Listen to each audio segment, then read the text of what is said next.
Kabanata 1241.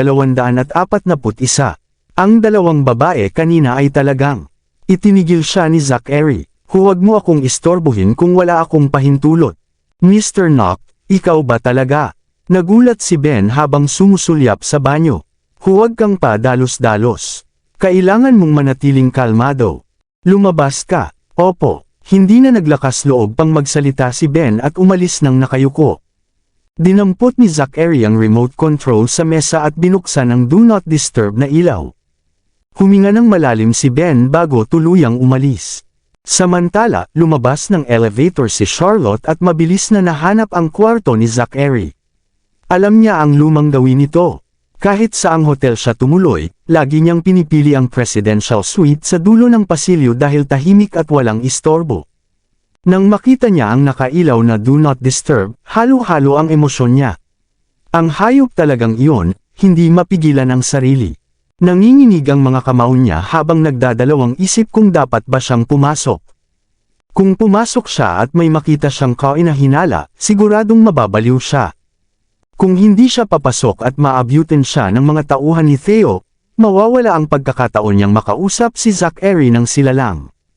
Sa huling pag-iisip, sinubukan niyang buksan ang pinto ngunit nakalock ito mula sa loob.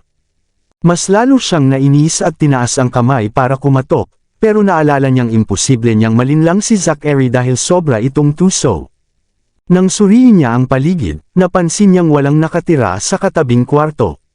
Kaya pumasok siya roon at planong dumaan mula sa balkonahe. Nakahiga sa sofa si Zachary at halos maubos na ang alak. Pinakinggan niya ang paggalaw sa labas ng pinto. Nang tumigil ito, alam niyang umalis na ang kung sino man iyon. Sumuko na ba siya? Tapos na ako. Lumabas si Nancy mula sa banyo na nakatapis lang ng tuwalya. Kagagaling lang niya sa shower at tuyo na ang buhok. Sa angkin niyang ganda, makinis na balat, at inosenteng tingin, napakalakas ng dating niya. Lalo itong naging kaakit-akit dahil sa inosente niyang mga mata na nakatingin kay Zachary. Napapitlag si Zachary, na bihira magkaroon ng swerte sa pag-ibig. Lumapit ka at umupo. Tinaas niya ang tingin dito. Umupo si Nancy sa sofa sa tapat niya, hindi malaman ang gagawin dahil sa sobrang kaba. Lumapit ka. Tinapik ni Zachary ang pwesto sa tabi niya. Kinagat ni Nancy ang labi bago dahan daw ang lumapit. Pagkaupo niya ay hindi siya makatingin ng diretsyo. Nang abutan siya ni Zachary ng alak, maingat niya itong tinanggap dahil natatakot siyang matapon muli. Kinakabahan ka ba? Bago pa makasagot si Nancy, may narinig si Zachary na paggalaw sa balkonahe, dahilan para kumunat ang noo niya. Ika-48 palapag ito. Kapag nahulog siya, hindi na siya masagip. Oo, huminga ng malalim si Nancy bago naglakas loob. Naalala mo pa ba ako? Nagkita na tayo sa H-City. Narinig ko na ang tungkol sa iyo. Ang ama mo ang nagbid ng 20 bilyon sa South Sea Project. Sa kasamaang palad, ninakaw iyon ng Lindbergh Corporation sa halagang 30 bilyon. Hindi yun ang ama ko.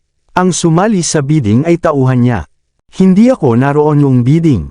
Sa Uploth Business Convention sa Ashenville Garden ko unang nakita uli ang itsura mo. Naalala mo ba yun?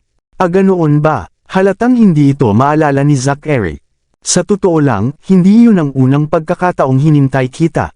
Nahihiya si Nancy. 16 na taong gulang pa lang ako noon nang makita kita sa isang business convention sa M-Nation. Nagsasalita ka noon sa entablado. Bago niya matapos, bigla siyang hinila ni Zachary papunta sa dibdib nito. Dahil sa gulat, natapon niya ang alak sa hita ng lalaki. Pasensya na sa akin. Bago pa makapagsalita si Nancy, idiniin siya ni Zachary. Hinawakan niya ang magkabilang pisngi nito habang tinatitigan ng may halong pagkalito. Halos hindi makahinga si Nancy sa sobrang kaba. Nang makita ni Zachary ang takot sa mga mata niya, napakunot ang noo niya. Sabihin mo, ano ba ang pinaka-importante sa isang babae? Dunoplis ang mga daliri ni Zachary sa pisngi niya habang kumikislap ang mata nito. Ha! Hindi man niya alam kung bakit bigla ang tanong, sinagot niya ito ng tapat. Siguro, ang lalaking mahal niya. Ang lalaking mahal niya. Inisip ni Zachary ang sagot. Mas mahalaga pa iyon kaysa sa interes ng pamilya. Oo, ang interes ng pamilya ay para sa pamilya. Ang pag-ibig ay para sa sarili. Sandaling tumigil siya bago nagsalita sa kinakabahang tono. Iniisip mo bang nilalapitan kita dahil sa pamilya ko? Hindi. Ginagawa ko ito dahil tapat akong humahanga sa iyo. Kung hihilingin ko na matulog ka sa isang lalaking hindi mo mahal para sa pamilya mo, gagawin mo ba? Hindi. Akala ni Nancy ay mali ang iniisip niya kaya nagmamadali siyang nagpaliwanag. Mahal kita, kaya. Pag-ibig. Napangisi si Zachary. Ang pag-ibig ay nagbabago. Noon mahal ako ni Charlotte at marami siyang isinakripisyo. Tapat siya at binuhos lahat sa akin. Pero ngayon, nasa bisig na siya ni Luis. Hindi magbabago ang pag-ibig ko. Buo ang paniniwala ni Nancy. Hindi mo alam kung gaano kita kamahal. Simula 16 ako, 5 taon na ang lumipas. Ang nararamdaman ko. Bam! Naputol ang salita niya nang biglang may kalabog. Napatitig siya sa direksyon ng ingay. Si Charlotte ay nakipagsapalaran mula sa 48 palapag at tumalon mula sa balkonahe ng kabilang kwarto. Ligtas sana siyang nakalapag, pero nang makita niyang idinidiin ni Zachary ang sarili kay Nancy, nabigla siya at natamaan ng isang plorera. Bumagsak iyon at nabasag. Siya, nakilala agad ni Nancy si Charlotte bilang ang babaeng nakamaskara sa dressing room. Suot pa rin ito ang swimsuit na ipinahiram niya. Pasensya na, humingi ng tawad si Charlotte bago tinusukan si Nancy ng silver needle sa leeg. Nanghina agad si Nancy at nawalan ng malay. Ang kapal ng mukha mo. Nagngalit ang mata ni Zachary at dinampot ang baso ng alak, pagkatapos ay ibinato kay Charlotte. Nakaiwas siya sa reflex. Tumama ang baso sa dingding at nabasag. Bago pa siya makabawi, biglang nasa harap na niya si Zachary at sinakal siya, ipinagdikit siya sa dingding. Sa sandaling iyon, nasilayan ni Charlotte ang kamatayan. Sa paos na boses, sumigaw siya, Zachary, ako ito. Nang mapunit ang maskara, nanlaki ang mata ni Zachary. Charlotte, bitawan mo ako. Hinawakan ni Charlotte ang kamay niya, iniwan dito ang malalalim na gasgas. Nang makita ni Zachary ang hirap niya, binitiwan niya ito at tumalikod. Anong ginagawa mo rito? Nag-ubo si Charlotte, may mahalaga akong dapat sabihin sa iyo. Hinaplos niya ang leeg habang pilit na humihinga. Wala ma tayong dapat pag-usapan. Umupo si Zachary sa sofa at nagsali ng alak. Kailangan nating pag-usapan ang mga bata. Nagmamadaling lumapit si Charlotte. Kahit man lang minsan, hayaang makita ko sila at marinig ang sasabihin nila. Anong karapatan mong isipin na deserving ka? Nagngangalit ang galit sa mata ni Zachary. Zachary, ano ba ang ibig mong sabihin? Nagngangalit ang loob ni Charlotte. Matagal na tayong hiwalay. Walang masama kung may iba ako. Anong karapatan mong kunin ang mga bata at insultuhan ako? Kung ganoon, ituloy mo ang kasal mo. Ano pa ba ang kailangan mo sa akin? Marahang tinakpan ni Zachary ng jacket si Nancy. Pinasok mo pa ang bintana at sinira ang kasiyahan ko. Ibalik mo sa akin ang mga bata at aalis ako agad. Napuno ng pait si Charlotte nang makita kung gaano kaalaga si Zachary kay Nancy. Pero pinanatili niya ang tapang. Pagkatapos noon, hindi na ako makikialam kung sino man ang gusto mong patulugin sa kama. Katarantaduhan, ngumisi si Zachary. Anong karapatan mong makialam sa buhay ko? Kaya mo ba? Kung ganoon, ano namang kinalaman mo sa relasyon namin ni Luis? Anong karapatan mong sumugod at manggulo? Sagot ni Charlotte. Pagkabanggit niyon, biglang nagbago ang ekspresyon ni Zachary. Ibinagsak niya ang baso sa sahig at itinulak si Charlotte sa sofa. Hinawakan niya ang pisngi nito at sumigaw. Naghahanap ka ba ng makakamot dahil hindi kita ginalaw ng 2 taon? Ganun mo ba kagusto ang lalaki? Hanggang sa ihulog mo ang sarili mo sa bisig ng iba. Ano ba ang ginagawa mo? Bitawan mo ako. Pilit na itinulak ni Charlotte ang dibdib niya pero parang bato ang katawan nito. Kahit anong gawin niya, hindi ito umuusog. Sa halip, ang pagkontra niya ay lalo lang nagpasigla kay Zachary. Dahil suot niya ang swimsuit, mas lalo tuloy lumantad ang katawan niya. Kung hindi ka titigil, dito mismo kita kukunin. Umuungal si Zachary nang maramdaman ang pagbabago sa sarili. Dahil pinatulog mo ang babae ko, ipapalit kita. Nang marinig iyon, parang pinunit ang puso ni Charlotte. Sinabi niyang siya ang babae niya. Ang babae niya. Charlotte, Hinawakan ni Zachary ang mukha niya, puno ng sakit habang nagtanong. Alam mo ba kung gaano kahirap ang pinagdaanan ko para maibalik ka? Sabik na sabik akong mabuo ang pamilya natin. Pero ano ang ibinalik mo sa akin? Hindi mo ba alam na simulat sa Paul, ikaw lang ang babae ko? Kahit noong 2 taon kang nawala, hindi ko ginalaw ang kahit sinong babae. Kahit ilang babae ang mag-alok ng sarili nila, hindi ako natinag. Pero ikaw ang biglang sumama kay Luis. Alam mo ba kung gaano kita kinamumuhian? Galit ako sa iyo hanggang gusto kitang sakalin. Sa huling salita, nagngalit ang bagang ni Zachary. Nanginginig ang tinig niya habang nilalamon ng lungkot. Inilapit niya ang mga kamay sa leeg ni Charlotte ngunit hindi niya magawang idiin. Sa sandaling iyon, natabunan si Charlotte ng emosyon at guilt. Lumambot ang puso niya at nauutol na sinabi, Zachary, sa totoo lang, ako. Bam, bam, bam. Charlotte, Charlotte. Naputol siya nang may malakas na katok sa pinto. Napatalon siya nang marinig ang desperadong sigaw ni Luis. Bakit nandito si Luis sa ganitong oras? Tumalim ang tingin ni Zachary.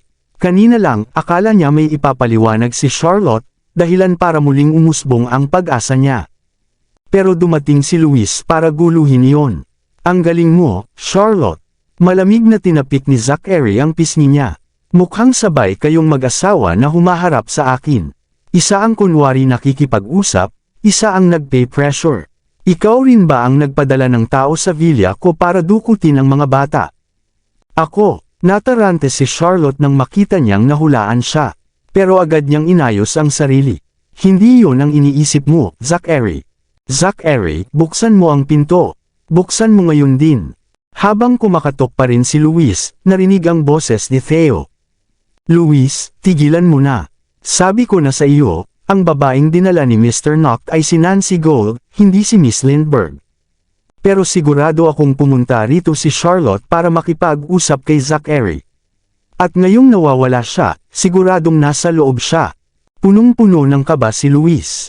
Mr. Murphy, pakiusap, ipabukas mo ang pinto. Luis, nasisiraan ka ba? Halos maiyak na si Theo. Kwarto ito ni Mr. Noct. Gusto mo ba akong ipapatay? Nasa PhilAire tayo, nasa F-Nation tayo, teritoryo ko. Ano ang kinatatakot mo? Lalong natarante si Luis. Kung ayaw mong buksan, ipapagawa ko sa mga tauhan ko. Luis, kumalma ka. Tigilan mo na. Wala na akong magawa. Pakiusap, huwag mo akong idamay. Ako ang responsable sa buong event na ito. Kapag nainis si Mr. Noct, ako ang papatayin. Sumama ka muna sa akin at pangako ko hahanapin ko si Miss Lindbergh. Nandito si Charlotte. Matigas si Luis. Nasuyod na ng mga tauhan niya ang buong hotel at wala siya. Dito lang siya pwedeng maging. Ikaw, Sir Luis, ano ba ang ginagawa mo? Kwarto ito ni Mr. Noct. Lumabas ka. Dumating si Ben upang paalisan si Luis. Kahit may impluensya si Luis, hindi natatakot ang pamilyang Noct kanino man. Noon, iginagalang lang nila si Luis dahil kaibigan ito ni Zachary. Pero nagbago na ang lahat. Ben, mabuti nandito ka. Utu-utong sabi ni Luis. Buksan mo ang pinto. Gusto kong makausap si Zachary. Sir Luis, nalasing ka na ba? Paano ko bubuksan ang pinto ni Mr. Noct nang walang pahintulot? Lumabas ka na at huwag manggulo sa pahinga ni Mr. Noct. Hindi ako aalis hanggat hindi ko siya nakikita.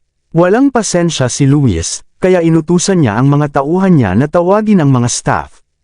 Habang pinipigilan siya ni Theo at binibigyang babala ni Ben, si Charlotte naman ay tinutulak palayo si Zachary. Dapat sa loob lang natin ito naaayos. Kami lang ang nakakaalam ng totoong pagkakakilanlan ko. Pero dahil nagwawala si Luis, mapapahiya ang lahat kung kumalat. Anong problema? Naaawa ka ba? Ngumisi si Zachary. Sakto ang dating niya. Kung ano man ang ginawa niya kahapon, ibabalik ko ngayon. Pagkasabi nito, pinunit ni Zachary ang swimsuit ni Charlotte, iniwang hubot-hubad ang katawan niya. Ikaw, tinakpan ni Charlotte ang dibdib niya at sumigaw. Nasiraan ka na ba ng ulo? Oo, nasiraan na ako. Ikaw ang dahilan. In-unlock ni Zachary ang pinto gamit ang remote at inakyat si Charlotte, siniil siya ng halik sa leeg.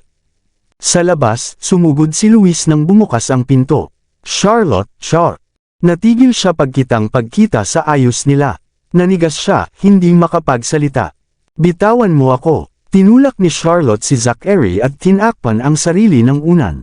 Nang susuntukan sana niya si Zachary, hinawakan nito ang palso niya. Ikaw ang nagyayang lumapit. Tumayo si Zachary at tinakpan si Charlotte ng kumot. Nakatalikod kay Luis, inayos niya ang suot niya ng elegante. Sa pinto, hinaranggan ni Ben si Theo.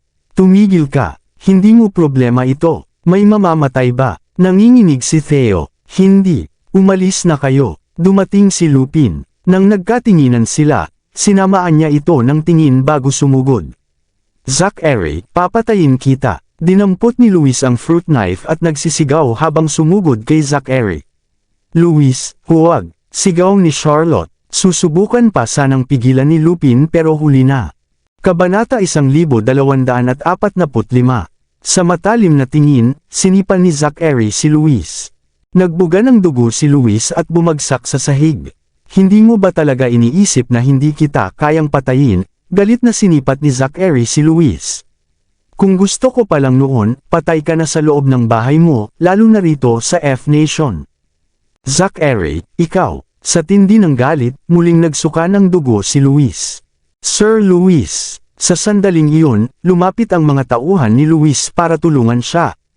Tinanong nila si Zachary, Mr. Nock, paano mo nagawa ito kay Sir Luis? Hindi ba't magkaibigan kayo? Magkaibigan? Ngumisi si Zachary.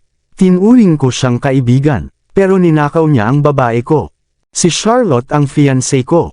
Akin siya, mariing sigaw ni Luis. Gusto mo pa rin ba siyang pakasalan kahit na nakipagtalik lang siya sa akin? Sinadya ni Zachary para patakasan ang emosyon ni Luis. Ikaw, nagngangalit si Luis. Papatayin kita. Kung kaya mo, patuloy na pang-aasar ni Zachary. Tipunin ang mga tauhan ko at mga sundalo ngayon din, papatayin ko ang hayop na ito. Tuluyang nabaliw sa galit si Luis.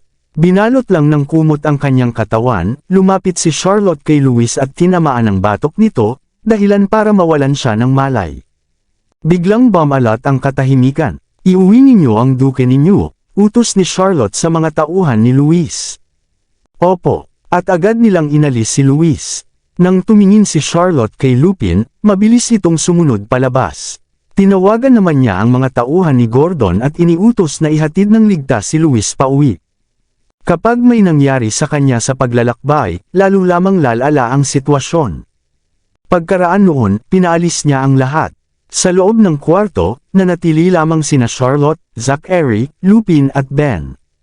Zachary, ang tapang mo, nanggigigil si Charlotte habang nakatitig sa kanya. Masaya ka na ba? Nailabas mo na ba ang galit mo? Hindi pa, may sigarilong hawak si Zachary at iniinom ang alak nang hindi man lang tinitingnan si Charlotte.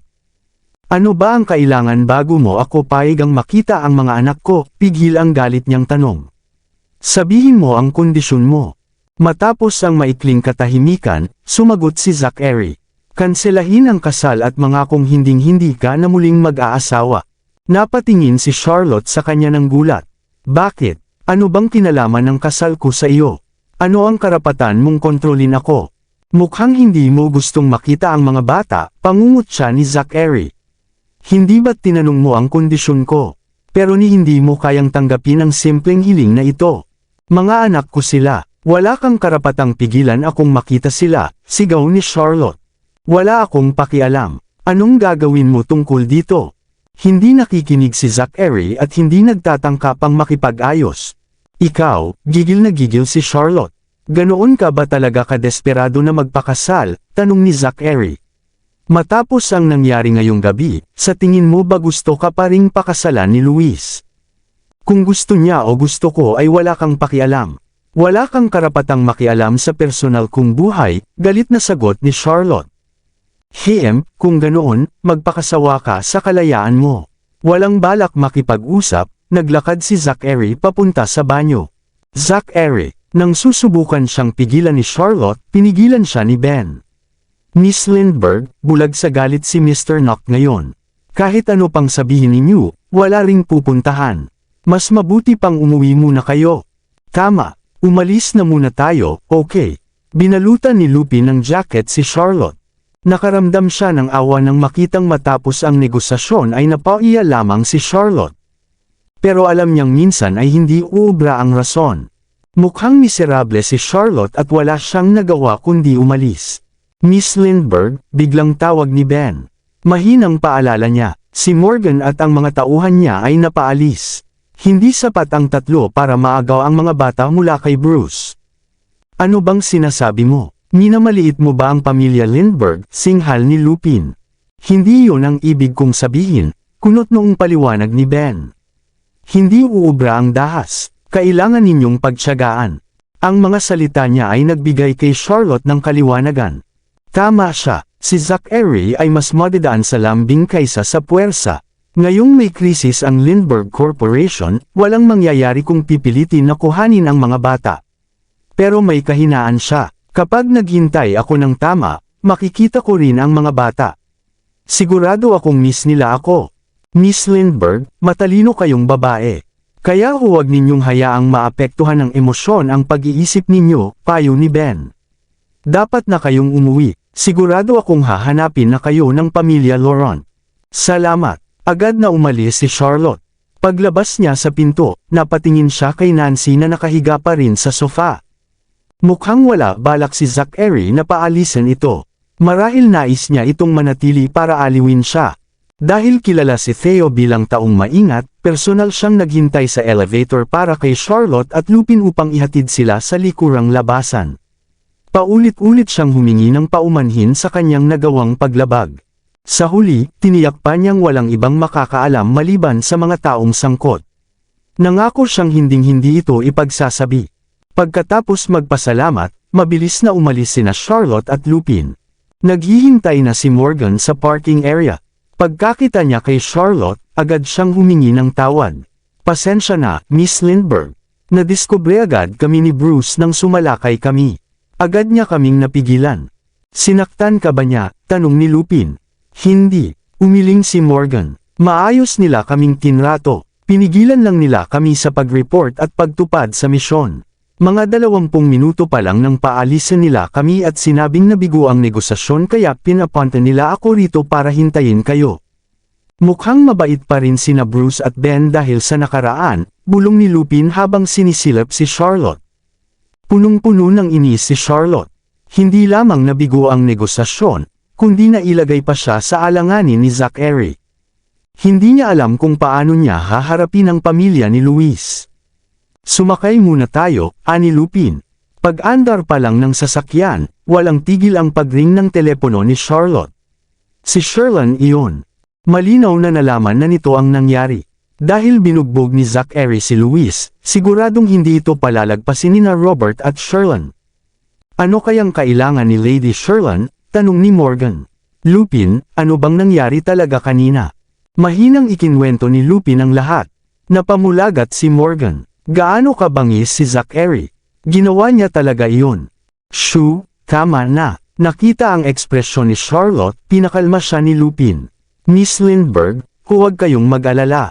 Magbibigay tayo ng tamang paliwanag pag-uwi.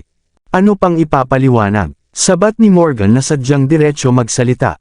Hindi naman talaga gusto ni Miss Lindbergh na pakasalan si Sir Louis, di ba? Magandang pagkakataon ito para ikansela ang kasal. Napakasimple mong mag-isip, kontra ni Lupin.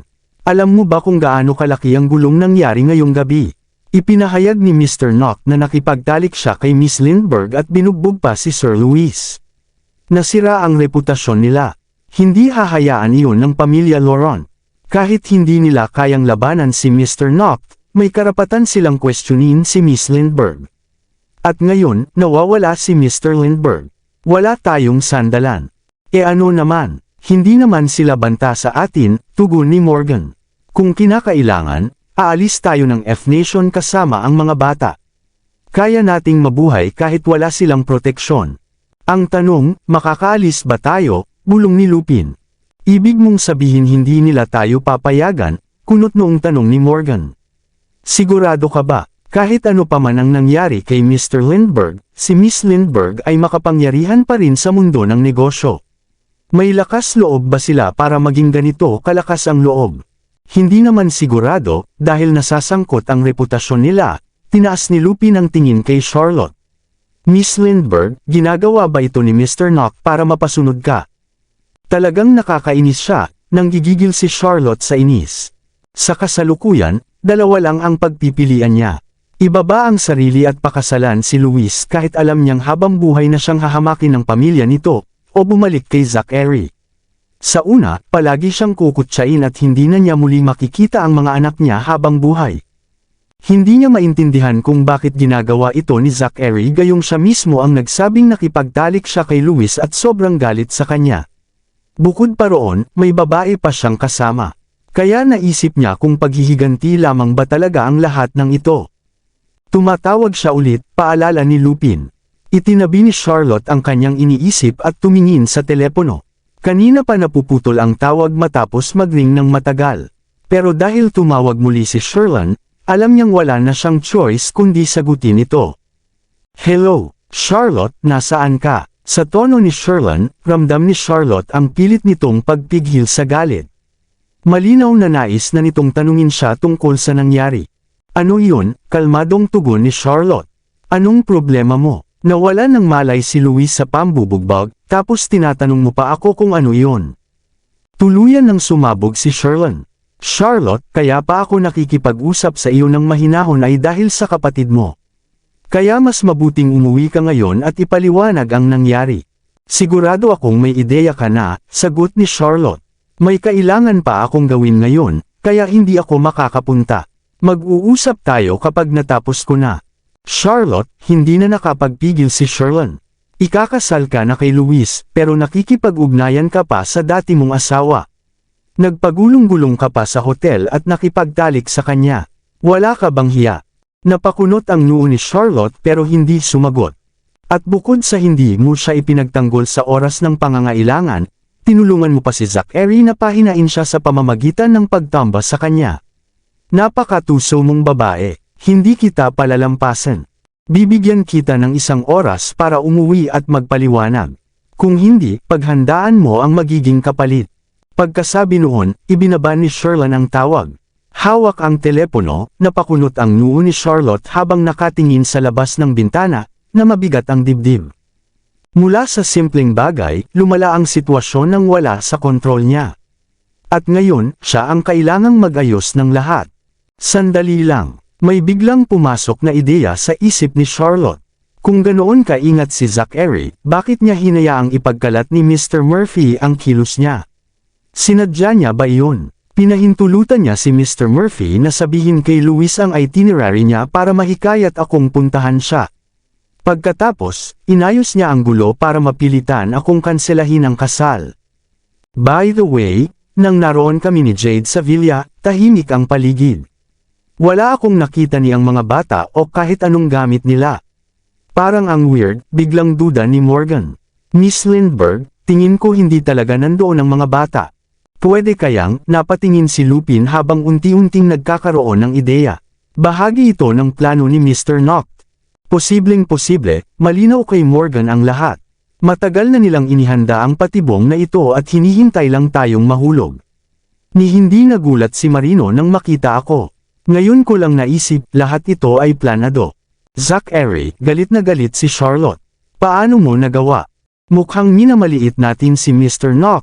Nang mapagtanto ito ni Lupin, kinilabutan siya. Maliwanag na hindi pa siya nagiging seryoso sa atin. Kung totoong nagkaroon ng labanan, wala tayong laban. Pero ngayon, wala na tayong choice kundi harapin sila. Mag-isip tayo kung paano aayusin ang sitwasyong ito, hindi mapakali si Morgan.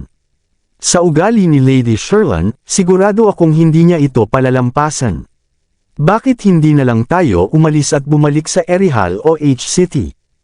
Hindi pwedeng bumalik sa Erihal dahil baka lalo lang nating pabigatan ang problema ni Mr. Lindbergh doon, tumingin si Lupin kay Charlotte.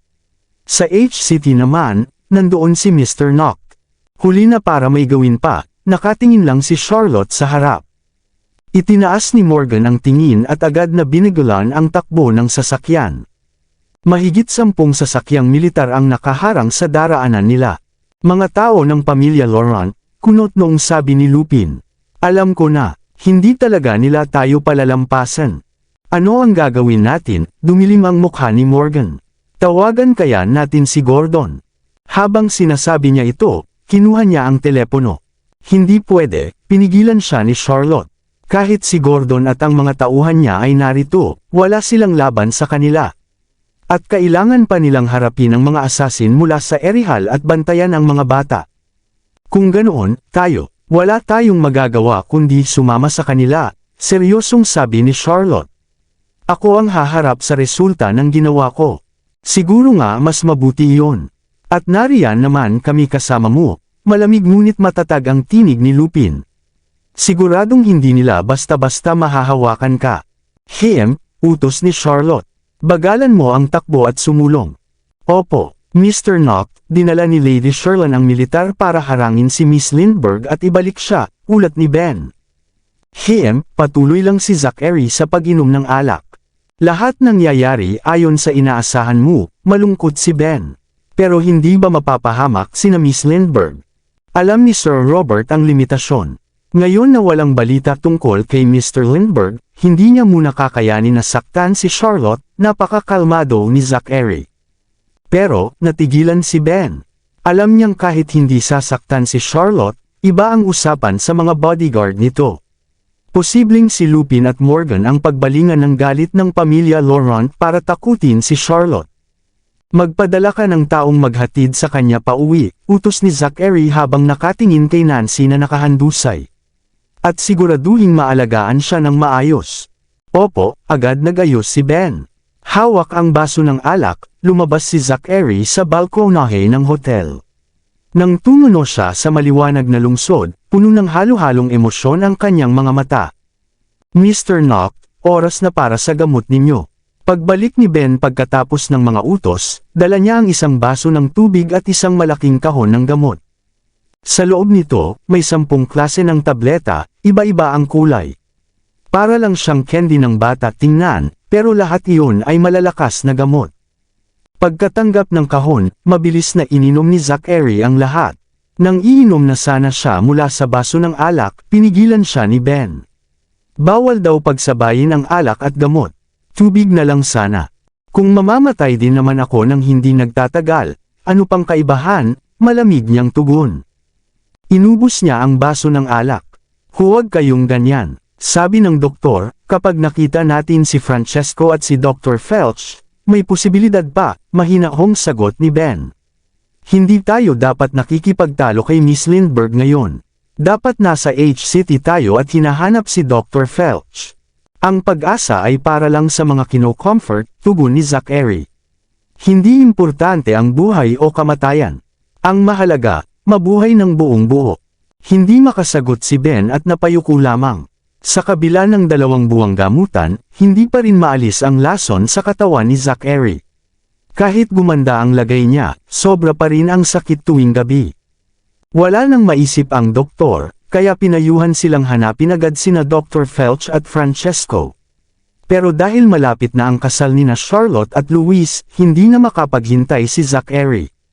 Nagpagawa siya ng mga gamot at agad siyang tumungo sa Arkfield upang sunduin si Charlotte. Sa kasamaang palad, pagdating niya roon, hindi masayang wakas ang nadatnan niya kundi panibagong kirot. Maraming salamat sa lahat ng sumusubaybay. Please subscribe and follow my YouTube and Facebook channel, Filipino Novel. Maraming salamat po. Hindi kailanman naisip ni Zachary na mangyayari ang ganoong bagay. Sa sandaling iyon, inakala ni Ben na nawalan na ng kontrol si Zachary at gagawa ng karahasan. Ngunit sa huli, nagawa niyang supulan ang emosyon niya. Pagkatapos nilang umalis sa manor, nagkubli si Zachary sa kanyang silid ng isang araw at isang gabi. Lahat ay natakot na baka may mangyari sa kanya. Ngunit nang lumabas siya kinabukasan, kalmado siya. Doon niya sinimulang magplano. Walang nakakaalam ng tunay niyang layunin. Akala ng iba na naghihiganti lang siya kay Luis at Charlotte. Ngunit alam ni Ben ang tunay niyang hangarin. Palagi ba nagtatanong ang mga bata kung kailan ka babalik? Si Ben ay tanong ng mahinahon. Gusto nilang makipag-ugnayan kay Miss Lindbergh, pero pinigilan ko sila ayon sa utos mo. Ngunit sa tingin ko hindi tama na ipagpatuloy natin ito. Sige, sagot ni Zachary. Bababa ako pagkatapos magbihis. Ipapahanda ko ang sasakyan, agad na umalis si Ben.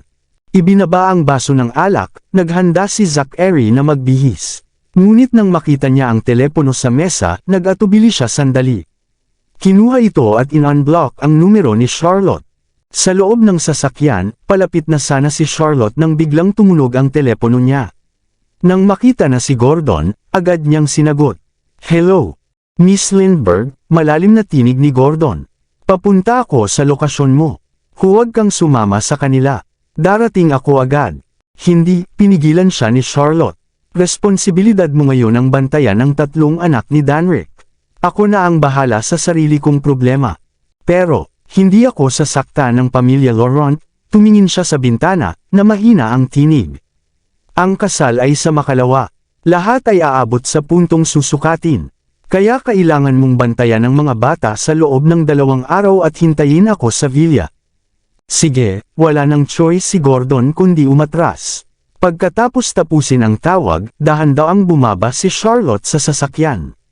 Lumapit ang mga tauhan ng pamilya Laurent at yumuko ng magalang bago nagsabi. "Miss Lindbergh, pinadala kami ni Lady Sherlyn upang sunduin ka. Gusto ko sana makipagkita sa kanya bukas." Tumingin si Charlotte sa convoy. Pero sobra na siyang sabik.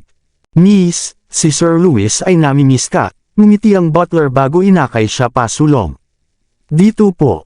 Kasama sina Lupin, Morgan, at 2 iba pang tauhan, sumakay si Charlotte sa sasakyan ng pamilya Laurent.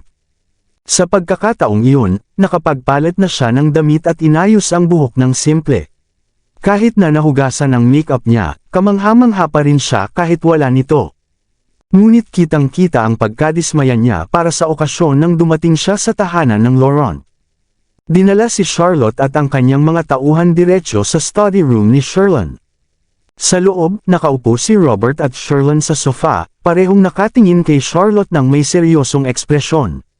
Si Sherlyn, lalo na, ay tila binabaril siya ng tingin. "Lady Sherlyn, narito na siya." Tahimik na umalis ang butler at isinara ang pinto. "Kayo, lahat lumabas," utos ni Sherlyn kay Lupin, Morgan, at iba pang tauhan.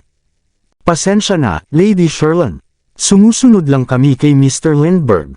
"Bukod sa pagbantay kay Miss Lindbergh, hindi kami aalis," sagot ni Lupin ng matatag habang nakababa ang ulo. "Ito ang tahanan ko. Akala mo ba nasa Erihal ka pa? Lumabas ka," galit na utos ni Lady Sherlyn. "Lady Sherlyn, ano ang ibig sabihin nito?" galit na tanong ni Charlotte. "Personal na bodyguards niya ang mga ito. Saan man sila naruroon, sa akin lang sila sumusunod at wala ng iba."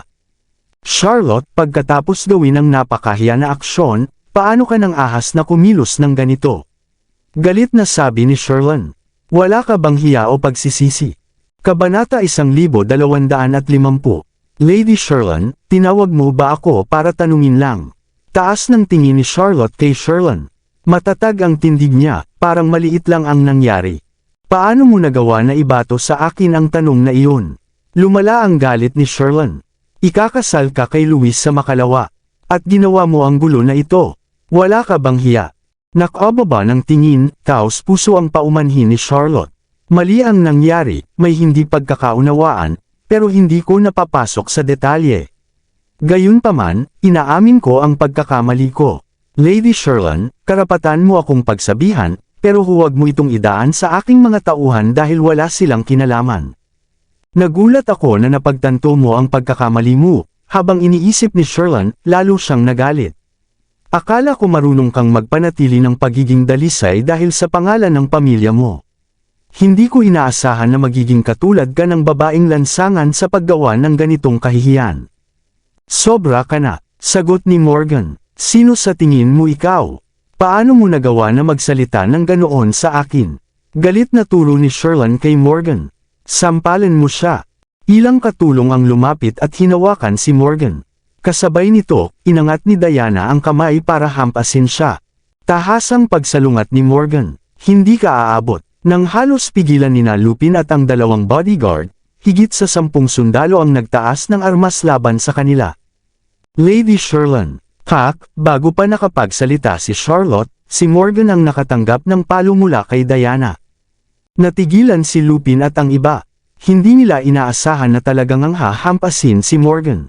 Habang magpapatuloy sana si Diana, sumulpat si Charlotte, at hinawakan ang palso nito at itinulak.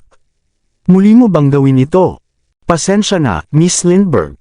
Sumusunod lang ako sa utos, takot na sabi ni Diana. Bakit ka humihingi ng paumanhin? Galit na sigaw ni Sherlyn. Tahanan ko ito. Kailangan ko ba ng pahintulot ng iba para sabihan ang mga katulong?